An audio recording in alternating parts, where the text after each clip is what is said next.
Camisa nova, futebol velho. Segue a empatite do São Paulo no Brasileiro. E aí, torcedores e torcedoras, tudo bem com vocês? O São Paulo empata por 1-1 com o Cruzeiro no Morumbi pelo Brasileirão na estreia da nova camisa tricolor. E a nova camisa do São Paulo ficou muito linda. A New Balance acertou muito nos detalhes dourados na camisa tricolor do São Paulo. E assim como a primeira camisa do São Paulo, essa tem muitos detalhes, muitas referências ao título mundial conquistado pelo tricolor lá em 2005, que está completando 20 anos. Tem um detalhe dizendo: 1 é pouco, 2 é bom, 3 só o São Paulo, reforçando que São Paulo é o único trimundial no Brasil. Também tem na parte de dentro do escudo do São Paulo, escrito em japonês, os famosos kanjis: São Paulo Futebol Clube, tu és forte, tu és grande. Sem falar outros detalhes. Cara, camisa linda demais, com certeza eu vou comprar ela, ela vai entrar na minha coleção. E se você quiser ela também, você tem que pedir ela no JG Sports 1.0. O antigo bigode, o nome mudou, mas a qualidade das camisas continua a mesma. E quanto mais camisas você compra, melhor o preço é. Então, se você quiser o novo manto do tricolor, ou esse aqui que eu estou usando de 2023, com o pet de campeão da Copa do Brasil, você tem que ir lá pedir ela para a turma do JG Sports. E não se esqueçam de dizer a eles que conheceram eles através de mim, para eu ter uma moral quando for comprar minhas camisas. E agora, bora para mais um empate do São Paulo. Foi mais um jogo que o São Paulo tinha mais posse de bola, mais volume de jogo, só que não conseguia levar perigo, porque o meio de campo do São Paulo não funciona. É só bola esticada buscando o Ferreirinha e o Lucas Ferreira. O Lucas que foi mais acionado, só que estava jogando sozinho. Como eu disse, o meio de campo não participava, não existia o meio de campo do São Paulo. Quem mais aparecia era o Alisson, só que ele não podia subir tanto para o ataque, porque senão ele ia deixar a defesa descoberta e o São Paulo ia tomar o contra-ataque. O cara que tinha que estar se aproximando, jogando junto com o Ferreirinha e o Lucas Ferreira era o Luciano, que mais uma vez estava jogando como armador. E adivinha, mais uma vez não rende, não joga bem. E cara, eu já falei isso 1 milhão de vezes, já fiz vários vídeos falando sobre isso. Eu não consigo entender porque eles insistem em deixar o Luciano ser armador do time do São Paulo, sendo que a gente já viu que ele não tem condição nenhuma de fazer isso. O Luciano é atacante, ele joga melhor, ele rende melhor perto da área, com condição de finalizar. Ele não tem a característica de passe, de armar jogadas. E seguem insistindo nisso. É como tentar abrir uma porta sem mexer na maçaneta. Porque o Luciano, como meia, ele não aparece no jogo. Ele não busca a tabela, ele não se aproxima desses jogadores de lado de campo para criar uma jogada. Ele não faz nada em campo. Na verdade, ele até faz. Ele só reclama em campo, nada mais. Os laterais também não sobem para dar opção. O time do São Paulo é muito travado. E ainda mais enfrentando um Cruzeiro que não levou perigo nenhum para o São Paulo no primeiro tempo. O Cruzeiro estava todo retrancado, jogando por uma bola no contra-ataque e não conseguia levar perigo. E o São Paulo, jogando em casa, com o apoio da torcida, não consegue aproveitar a fragilidade do Cruzeiro para fazer gols, para resolver ainda no primeiro tempo. No segundo, até dar uma melhorada, volta com uma postura diferente, com mais velocidade nas jogadas, tabelando. Mas sabe o principal motivo? Porque quem estava armando o time era o Matheus Alves, que é meio armador. Olha a diferença que faz um jogador tá jogando na posição dele, a melhora que ele traz para o time. Porque o São Paulo, no começo do segundo tempo, foi um time completamente diferente. Tanto que abriu o placar aos 6 minutos, Adivinha com quem? Ferreirinha mais uma vez. O Lucas Ferreira deixa para o Cedric, que cruza na cabeça do Ferreirinha, que mandou a bola para o gol, fazendo o Morumbi vibrar. E faltam 7 gols do Ferreirinha para o craque Neto usar a tanguinha. Só que depois que fez o gol, o São Paulo fez igual ao jogo contra o Alianza Lima. O time parou de jogar e desligou. E sinceramente, essa postura do time do São Paulo é palhaçada. Os jogadores estão de sacanagem. Porque o segundo tempo inteiro para eles jogarem, os caras acham que o jogo tá na mão e ficam com aquela postura de recuar, de achar que o jogo já tá decidido. Cara, você tá com a vantagem, você tá jogando em casa, gira a bola, faz o Cruzeiro correr. O Cruzeiro ia sair pro jogo, só que o time do São Paulo fica lá panguando, achando que já tá decidido o jogo, fica com aquela preguiça em campo, sem vontade. O time da Raposa percebeu isso e começou a levar perigo, começou a pressionar o São Paulo. E essa preguiça do time do São Paulo até um cego veria. E o Cruzeiro foi levando perigo e conseguiu empatar o jogo com o Caio Jorge aos 19, aproveitando mais uma vez uma desatenção, um buraco na marcação do São Paulo. Ninguém marcou o Kaique Brito. O Juan marcando o vento. O outro cara estava mais perto do Caio Jorge, que eu nem lembro quem que era, de tanta raiva eu nem sei quem era. Deixa o Caio Jorge livre, que desvia a bola, dá uma casquinha, ela ainda pinga, o que mata o Rafael, e o Cruzeiro empata o jogo. E em vez do São Paulo acordar e reagir, o time sente o gol, não leva mais perigo nenhum. O Cássio só assistiu o jogo depois do empate. Se o Cássio ficasse deitado no gol, não ia ter problema, porque o São Paulo não levou mais perigo nenhum para o Cruzeiro. E as substituições do Cubeiras foram igual do Zubeldia. Ele piora ainda mais o time, ele recua o time, é impressionante. Os caras estão ganhando por 1-0 e recua o time todo. E de novo, tira o Ferreirinha. Depois vem na coletiva falar: a gente tirou o Ferreirinha para preservar ele, para ele não ter uma lesão. Cara, se for para fazer isso, deixa para os 20, 25 minutos do segundo tempo. Espera, segura essa substituição. O cara tá sendo o melhor jogador do São Paulo. Tá decidindo esses 2 últimos jogos. Por que tirar ele, infeliz? Deixa ele mais tempo. A hora que o jogo tiver tranquilo, você tira ele. Só que não. Acham que com 1-0 o jogo já está decidido. Toma mais uma vez o empate. De novo, estando vencendo o jogo e a torcida vaia. Os 37.556 torcedores que estão no direito, porque o São Paulo de novo tropeça em casa. Tá melhor no jogo, tá controlando, abre o placar, segue em cima, faz 2, 3 gols, aí você relaxa e olhe lá, porque o time do Cruzeiro é muito bom. Não tá muito bem das pernas nesse começo de Brasileiro, mas é uma boa equipe.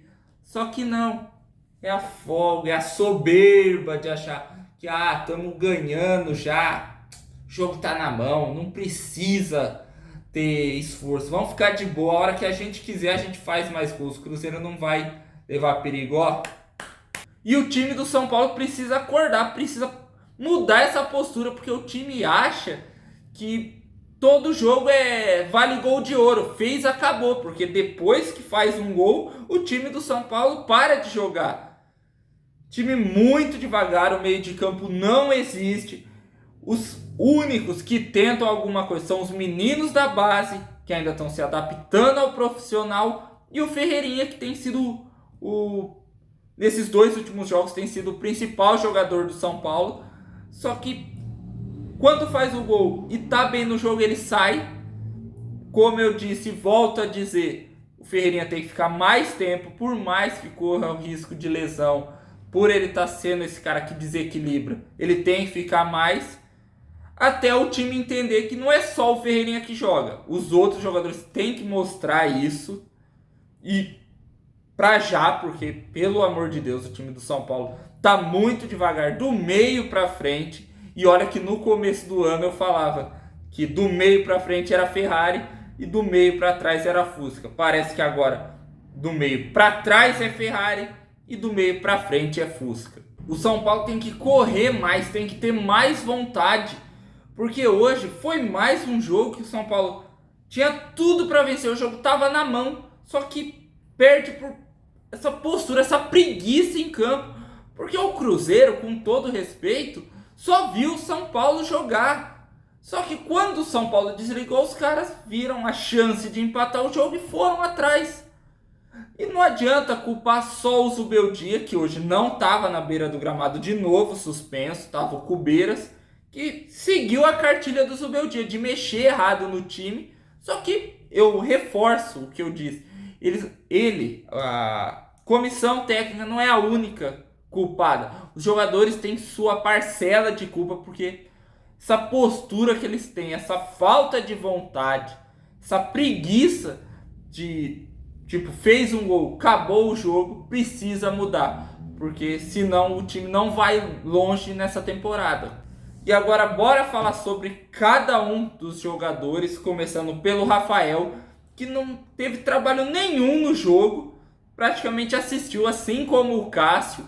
Para mim não teve culpa no gol, pelo erro da zaga do São Paulo, que estava uma mãe dando espaço para o adversário, para o Cruzeiro. Acabou vendido no lance e a bola ter pingado antes de chegar nele, perto dele, acabou matando ele no lance. O Cedric fez um bom jogo, deu uma assistência, estava aparecendo muito bem no ataque. Na defesa pela direita não teve tanto trabalho, nas poucas vezes que teve isso, foi muito bem.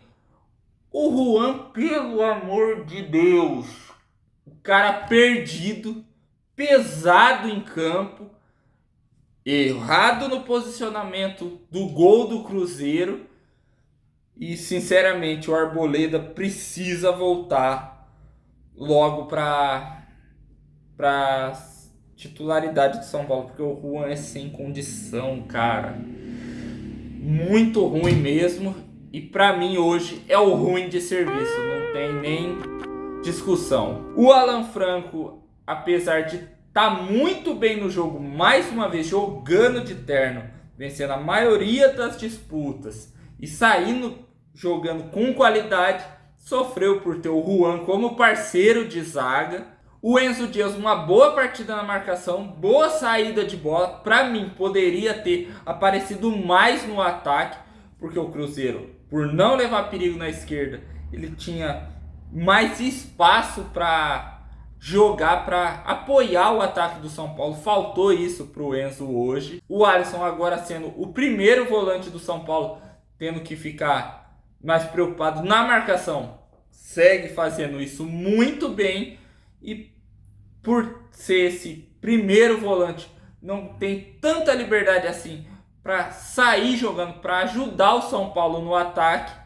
O que sobra para o Marcos Antônio, que até tenta fazer isso, mas por um meio de campo não jogar junto com ele acaba dificultando muito para o jogo acontecer. O Marcos fica muito discreto no jogo. O Luciano não tem muito o que falar. Como armador é péssimo e seguem insistindo nisso, eu não sei porquê. O Lucas Ferreira, outro bom jogo, dando profundidade, dando opção de jogada pela direita. Pena que o time não aproveita tanto isso, porque o moleque tem velocidade, tem drible, encara a marcação, não tem medo. E sempre que a bola chegava nele, ele criava uma boa jogada, e que faltou mesmo a movimentação para ajudar ele. O Ferreirinha, outra grande partida, assim como contra o Alianza Lima. Parece que a aposta do Neto está surtindo efeito, porque mais um gol e jogando muito bem. Pena que o Cubeiras acaba sabotando o Ferreirinha tirando ele muito cedo no jogo. Eu volto a falar isso. Parece que o maior inimigo do São Paulo é o próprio São Paulo, porque não é possível. E o André Silva parado lá no meio da zaga, tendo muita dificuldade, porque a bola não chegava nele, limpa, era só bola mastigada para ele disputar com a marcação, e ele tentava o pivô, tentava proteger a bola para ter uma aproximação do resto do time, só que não acontecia. Dos que entraram, o Matheus Alves foi o melhor, porque mudou a cara do São Paulo no meio de campo, armando as jogadas, buscando a jogada com o Ferreirinha e com o Lucas. E olha a diferença que faz tudo isso, porque o cara joga na posição dele, não inventa, não improvisa o jogador. Ele está na função dele, jogando aonde ele sabe jogar. E cara, ele desequilibra, é novo, oscilou em alguns momentos do jogo, como todo o time do São Paulo, mas é um cara de muita qualidade. Para mim tinha que ser titular até o Oscar voltar, porque dá outra dinâmica para o meio de campo do São Paulo. Ele tem visão de jogo, ele sabe o que fazer com a bola, ele sabe armar o time. Mais que o Luciano. E eu não critico o Luciano por não gostar dele, como muitas pessoas fazem. É porque ele não está jogando a posição dele. E eu acho que ele poderia chegar a falar, ó, eu não quero mais jogar na função de 10 porque eu não sei jogar nela. Me coloca para jogar como atacante, porque é onde eu rendo mais. O Bobadilla, eu de verdade, com todo respeito ao Bobadilla, eu não sei porque ele entrou. O Alisson tava amarelado, só que tava fazendo um jogo muito bom, muito seguro. O jogo não tava disputado, pegado, violento pro Alisson sair para, sei lá, não correr risco de ser expulso. O Rian Francisco sofreu do mesmo problema do André, se movimenta, busca o jogo, só que a bola não chega. E o Wendel, que não fez nada demais, não comprometeu, mas também não ajudou. E o Cubeiras, que seguiu a cartilha do Zubeldia, como eu disse antes, aonde mexe mal no time, recua o time do São Paulo e piora o time do São Paulo quando ganha. Eu não sei o que falar, cara. Tá foda. O time do São Paulo no Brasileiro tá muito mal com essa crise de empatite. Vamos ver se isso melhora no próximo jogo contra o Botafogo, no tapetinho do Nilton Santos. Vamos ver se o Tricolor consegue sua primeira vitória no Brasileirão. Joga melhor. Só que se tá jogando desse jeito em casa, imagina fora de casa e ainda mais no gramado sintético. Vamos torcer que um milagre aconteça no Rio de Janeiro. E é isso, pessoal, eu vou ficando por aqui. Se vocês gostaram do vídeo, dá um like, se inscreve no meu canal, ativa o sininho para não perder nenhuma novidade. Comentem aí o que vocês acharam desse mais um tropeço do São Paulo, dessa vez contra o Cruzeiro. Dessa vez a gente não venceu o nosso freguês no Brasileiro. O que vocês esperam para o jogo contra o Botafogo? Vamos bater um papo legal. Também digam o que vocês acharam da nova camisa 2 do São Paulo, que ficou show de bola, linda demais. E volto a falar, se vocês quiserem ela, peçam lá na JG Esportes e deem aquela moral dizendo que conheceram eles através de mim. E então é isso, pessoal, até o próximo jogo. Valeu, falou e um abraço aos torcedores e torcedoras do São Paulo e das outras equipes. Tamo junto.